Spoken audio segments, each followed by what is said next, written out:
우리 말씀 보도록 하겠습니다. 요한복음 1장 14절입니다. 요한복음 1장 14절입니다. 우리 한 목소리로 함께 읽도록 하겠습니다. 시작. 말씀이 육신이 되어 우리 가운데 거하심에 우리가 그의 영광을 보니 아버지의 독생자의 영광이요 은혜와 진리가 충만하더라. 아멘. 잠시 기도하겠습니다. 사랑의 주님, 이 시간 주의 말씀을 선포합니다. 주의 종의 입술과 생각과 마음을 주관하시어 온전한 말씀이 선포되고 그로부터 나오는 은혜를 우리가 받아 하나님의 뜻에 맞는 삶을 살아가도록 이끌어 주시고 인도하여 주옵소서. 늘 함께 하실 주님을 믿사옵고 예수 그리스도의 이름으로 기도드립니다. 아멘. 오늘의 말씀은 말씀으로 거하시는 하나님, 예수님입니다. 오늘 읽으신 이 요한복음은 2000년 전 예수 그리스도가 어떠한 존재로 이 땅에 오셨는지를 말씀하고 있습니다. 14절에 보면 이렇게 나오죠. 오늘 본문 말씀이죠. 말씀이 육신이 되어 우리 가운데 거하심에 우리가 그의 영광을 보니 아버지의 독생자의 영광이요 은혜와 진리가 충만하더라 라고 했습니다. 2000년 전에 이 땅에 오신 이 예수님은 하나님의 말씀 그 자체였습니다. 그리고 제자들은 이 말씀이 육신이 되어 오신 이 예수 그리스도를 보면서 하나님의 은혜와 진리의 충만함을 보게 된 것이죠. 하나님은 예수님을 통하여서 충만한 은혜를 보여주십니다. 예수님의 십자가의 죽으심을 통해서 하나님의 구속의 은혜가 얼마나 충만한지를 제자들은 경험하게 되었습니다. 그리고 하나님은 예수님을 통해서 진리의 이 충만함을 보여주셨죠. 예수님 당시에 서로가 자신들의 말이 진리라라고 말하는 경우가 많았습니다. 거짓 선지자들이 많았죠. 그렇지만 하나님의 이 참 진리를 예수님을 통해서 깨닫게 된 것입니다. 하나님은 예수 그리스도를 이 땅에 보내심으로 하나님의 은혜와 진리를 사람으로 하여금 직접 보고 또 경험하게 하신 것입니다. 그리고 2000년 전 말씀이 육신이 되어 이 땅에 오셨던 그 예수님은 또 이제 부활하시고 승천하시죠. 그래서 그 육신은 이 땅에 거하지 않으십니다. 하지만 이 땅에 거하셨던 이 예수님은 이제 하나님의 말씀의 형태로 우리 가운데 거하고 계십니다. 그 말씀, 그 하나님의 이 말씀은 여전히 이 땅에 있어서 예수님께서 보여주신 이 우리에게 하나님의 그 은혜와 진리를 증거하고 있습니다. 오늘 말씀을 통해서 예수 그리스도를 하나님의 이 말씀으로 이 땅에 보내신 하나님을 생각하면서 오늘날 하나님의 말씀을 통해서 어떻게 하나님의 은혜와 진리를 충만케 하시는지를 우리가 함께 보려고 합니다. 먼저 우리의 하나님은 말씀하시는 분이다라는 것을 알 수 있습니다. 창세기에 처음 등장하는 하나님은 창조하시는 하나님이시죠. 창조주 하나님이십니다. 그런데 하나님은 이 말씀으로 세상을 이렇게 창조하셨다라는 거예요. 손으로 빚으신 게 아닌 말씀으로. 그리고 그 이후로도 하나님은 그 피조물들인 사람들에게 지속적으로 말씀을 하십니다. 그래서 성경에는 이러한 말이 많이 수없이 나옵니다. 여호와께서 이르시되 이러한 말씀이 수없이 반복되어 나오는 것을 볼 수 있죠. 출애굽기에 보면 하나님이 시내산에서 애굽에서 나온 이스라엘 백성들에게 처음으로 자신의 모습을 드러내 보이십니다.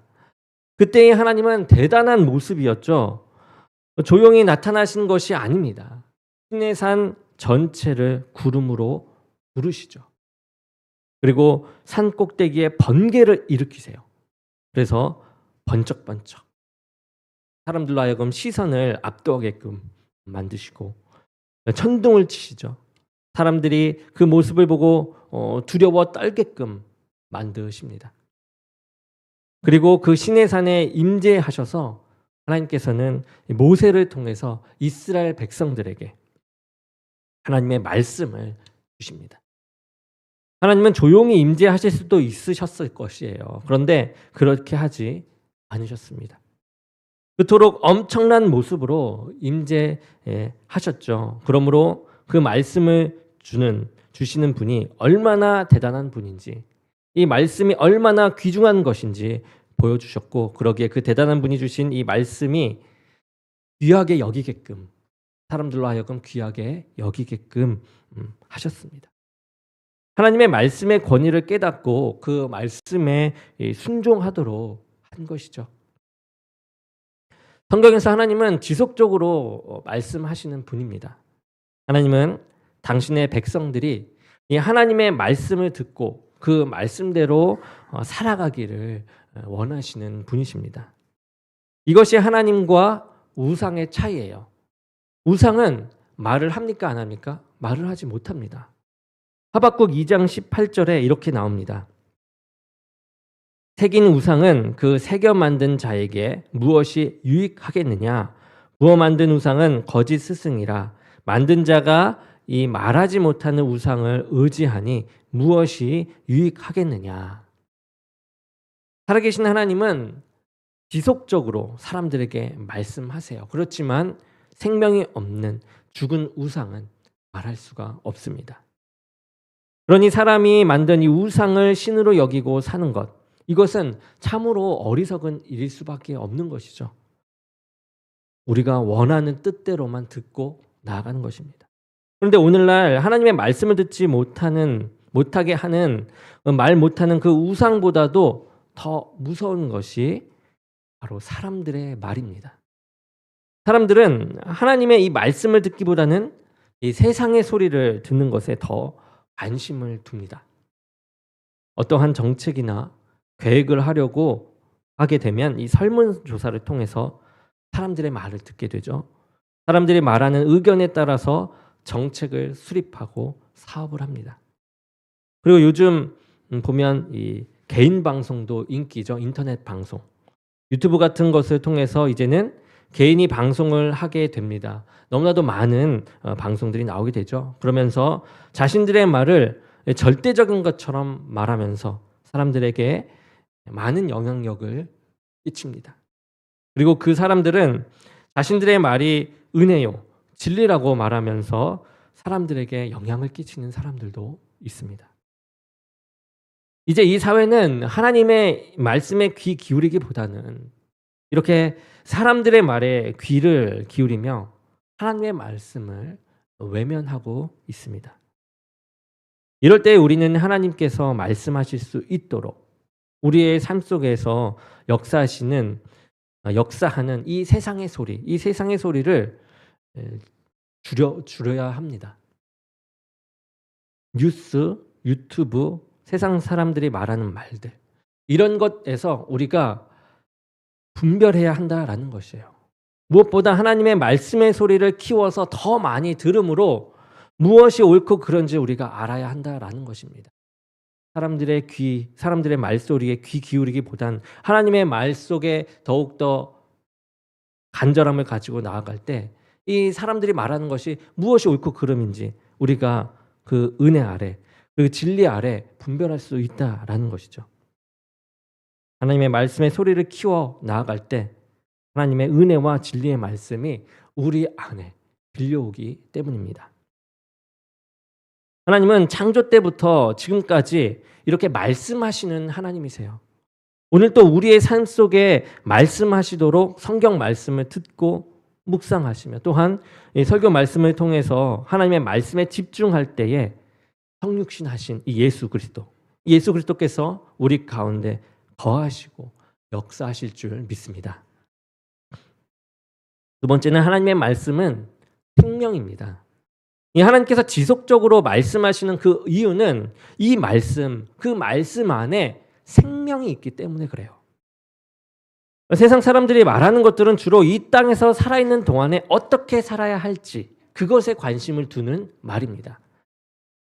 그러기에 지극히 육신적인 것에 관심을 갖고 있죠. 그래서 이 말을 듣는 사람, 이 말을 하는 사람, 그 국한된 사람들만 살아나는 말, 그런 말들만 하게 됩니다. 그런데 하나님의 말씀은요, 이 땅에서 육신의 생명뿐만 아니라 어떻게 하면 영원한 생명을 살 것인가에 대한 영적인 생명에 관한 것까지 다루고 있는 것이다라는 거죠. 하나님의 말씀은 육신부터 영혼까지 살리는 생명의 말씀이다라는 것입니다. 하나님께서 말씀하시는 생명이라는 개념도 세상 사람들이 말하는 그 생명과 다릅니다. 세상 사람들은 육신의 생명을 생명이라고 말해요. 우리가 살고 죽고 이 생명을 육신의 생명이라 생각합니다. 그렇지만 하나님이 말씀하시는 그 생명은요, 영적으로 하나님과 함께하는 관계를 이야기합니다. 하나님과의 관계. 반대로 하나님과 떨어져서 살아가는 삶은 영적으로 죽은 것과 마찬가지인 삶이 되는 것이죠. 예수님께서는 이 세상에서 하나님의 말씀대로 살다가 육신의 몸은 죽으셨지만 다시 살아나셔서 하늘나라에서 영원한 생명에 이룬 줄로 믿습니다. 하나님과 함께할 때 이렇게 영원한 생명을 누릴 수 있는 것입니다. 사탄은 우리가 하나님과 이 천국의 생명을 누릴 수 없도록 하나님과 우리의 관계를 갈라놓습니다. 그것에 힘을 써요. 사단의 목적은 그것이에요. 그렇게 할 때 사람은 반드시 죽음에 이르게 되고 자신이 거하는 그 지옥불에 사람들과 함께하기 때문입니다. 에덴 동산에서 사탄, 이 뱀이 하와에게 거짓말을 해서 선악과를 따먹게 한 것은 우리가 단순히 선악과를 따먹고 안 먹고의 문제이기도 하지만 그 간단한 문제를 가지고 심오하게 그 진리를 보게 하는 문제입니다. 사단은 자신의 거짓말을 진리의 말로 듣게 했다라는 거예요. 그러므로 하나님과 아담과 하와의 관계를 끊어놓고자 하는 것입니다. 하나님과 인간의 관계, 이것뿐만 아니라 인간과 인간의 관계까지도 끊어버리지 않습니까? 아담과 하와는 사단에게 속아서 하나님께 이 죄를 지음으로 결국 이 에덴 동산에서 쫓겨나게 됩니다. 결국 영적인 이 사망에 이르게 된 것이죠. 그런데 하나님의 말씀은 예수 그리스도 안에 생명이 있다라고 말씀하십니다. 예수님을 믿음으로 다시 하나님께로 갈 수 있는 이 영생의 은혜가 주어진 것이죠. 다시금 하나님께로 다가갈 수 있는 다리가 예수 그리스도를 통해서 생성된 것입니다. 하나님의 말씀에는 사망 가운데 있는 죄인에게 생명을 주시는 하나님의 은혜가 있는 줄로 믿습니다.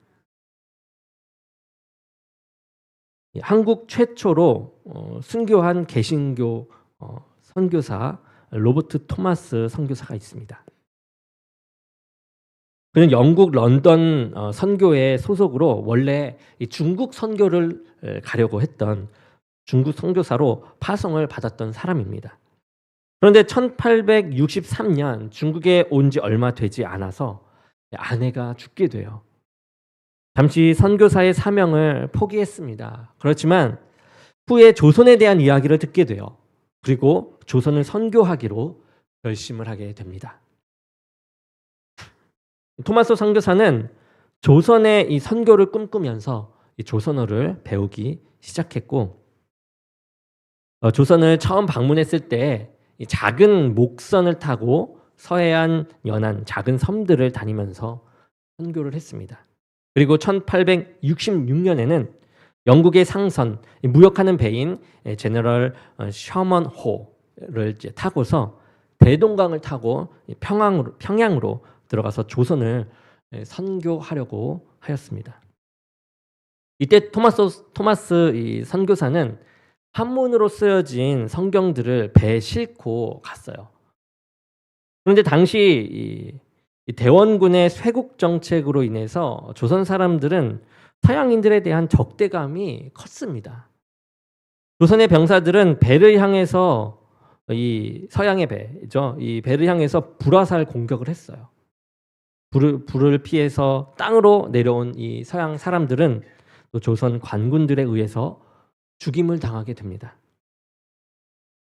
거기에 토마스 선교사도 대동강에서 한 관군에 의해서 죽임을 당하게 돼요. 그런데 그때 그의 나이가 27세였습니다. 조선 선교를 제대로 하지 못하고 허무하게 순교한 것처럼 보입니다. 그런데 하나님의 이 구원의 역사는 토마스 선교사의 말을 통해서가 아니라 그가 가지고 온 그 성경 말씀, 그 성경 자체로 역사하기 시작했습니다. 토마스 선교사를 죽인 사람은 이 박춘권이라는 병사였는데요. 그는 토마스 선교사가 죽기 전에 자신에게 전해준 이 성경책을 버리지 못하고 보관했다라고 해요. 그러다가 후에 성경을 읽고 예수님을 믿게 되었습니다. 그리고 하나님의 은혜 가운데 이 영생을 얻게 되었죠. 뿐만 아니라 평양의 최초 교회인 안주 널다리골 교회의 지도자가 되었습니다.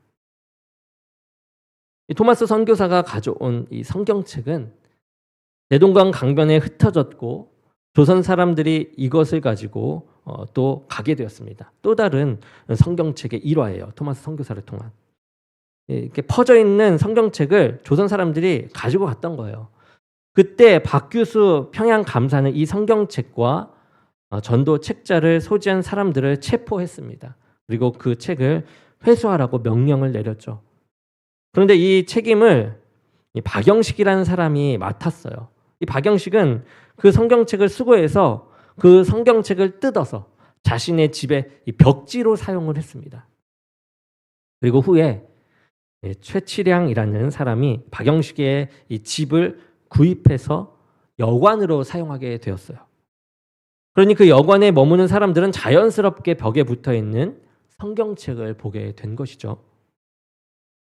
그 이후 1893년 이 마펫 선교사가 평양에 선교부를 두기 위해서 방문을 합니다. 그랬다가 이 여관에 투숙하게 되었는데 이 여관을 보니까 벽지가 어때요? 성경책으로 되어 있는 것을 보게 된 것이죠. 그래서 그 여관 주인인 최치량에게 복음을 전합니다.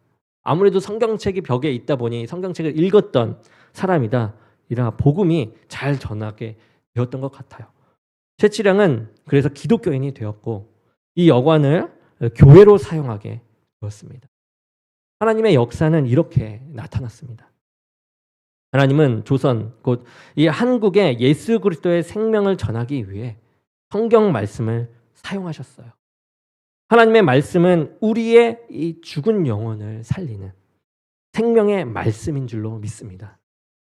우리가 영적으로 건강한 삶을 살기 위해서는 이 생명의 말씀 되시는 하나님의 말씀을 가까이 해야만 합니다. 그것 외에는 방법이 없어요. 영적으로 시들어져 갈 때 하나님의 말씀을 여러분 가까이 하시기 바랍니다. 고난과 힘듦과 역경이 올 때 하나님의 말씀에 더 가까이 그 말씀을 묵상하시기 바랍니다. 그 말씀 가운데 하나님과 더욱더 가까워지며 우리의 영혼이 건강해지는 생명의 은혜가 있게 될 줄로 믿습니다. 그리고 하나님께서 지속적으로 이렇게 말씀하시는 것은 하나님의 말씀이 이 세상을 비추는 빛이기 때문에 그렇습니다. 요한은 예수 그리스도께서 빛이라라고 말씀하고 있습니다. 그리고 빛이 이 어둠에 비추되 어둠은 이를 알지 못한다 라고 했습니다. 사람들은 자신들이 빛 가운데 살고 있다라고 생각을 해요. 모든 것을 제대로 볼 수 있고 판단할 수 있다라고 생각합니다. 그런데 성경은 그렇게 말씀하시지 않아요. 세상은 이 어둠 가운데 있다라고 합니다.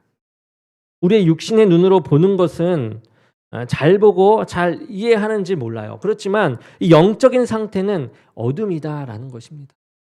육신적인 눈으로는 밤에도 잘 다닐 수 있어요. 우리가 등불이 있지 않습니까? 프레시가 있고 핸드폰이 있어요. 그리고 GPS를 만들어서 어디로 가야 할지 정확하게 우리가 지시를 받아 갈 수가 있습니다. 그런데 어리석게도 영적으로는 어디가 하나님의 나라로 가는 그 영생의 길인지 알지 못하고 살아간다라는 것이죠. 그런데 하나님의 말씀은 우리의 천국 길을 밝혀주는 빛이다라는 것입니다. 하나님의 말씀대로 살아갈 때 그것이 곧 하나님의 나라로 가는 영생의 길인 줄로 믿습니다.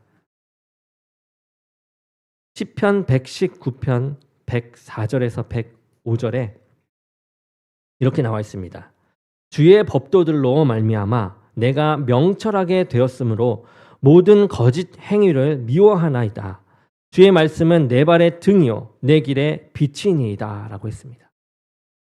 시편 저자는 세상 사람들의 말대로 살아가는 것이 자신의 길의 빛이라고 말하지 않아요. 하나님의 말씀대로 사는 것이 자신의 길을 비추는 빛이다 라고 고백을 합니다. 대부분 사람들은 많은 사람들이 가는 길이 옳다라고 생각을 해요. 다수결의 원칙 그렇잖아요. 그런데 성경에서는 많은 사람들이 가는 길은 옳은 길도 아니고 멸망의 길이다라고 이야기합니다. 마태복음 7장 13절에서 14절에 우리가 잘 아는 말씀, 좁은 문으로 들어가라. 멸망으로 인도하는 문은 크고 그 길이 넓어 그리로 들어가는 자가 많고 생명으로 인도하는 문은 좁고 길이 협착하여 찾는 자가 적음이라 라고 했습니다. 생명의 길, 이 빛의 길은 많은 사람들의 뒤를 따라가는 데 있는 것이 아니라 하나님의 말씀을 따라가는 데 있는 줄 믿습니다. 그러기에 우리들이 세상 사람들을 따라 살아가는 것은 바람직한 일이 아닙니다. 도리어 우리가 이 빛 대신 하나님의 말씀대로 살아가는 것이 제대로 된 이 영생의 길을 걸어가는 것인 줄로 믿습니다.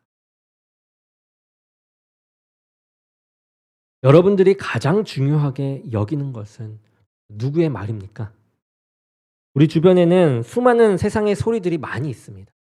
나름대로 자신들의 말이 옳고 또 중요하다라고 말을 해요. 그런데 우리의 인생에 있어서 가장 중요한 말씀은 하나님의 말씀입니다. 하나님의 말씀은 세상을 창조하신 그 말씀이에요. 세상을 운영하시는 말씀입니다. 우리를 죽음에서 살리시는 생명의 말씀입니다. 하나님의 말씀은 이렇게 죽은 자에게 생명을 주시는 하나님의 은혜가 담겨져 있는 말씀인 것이에요.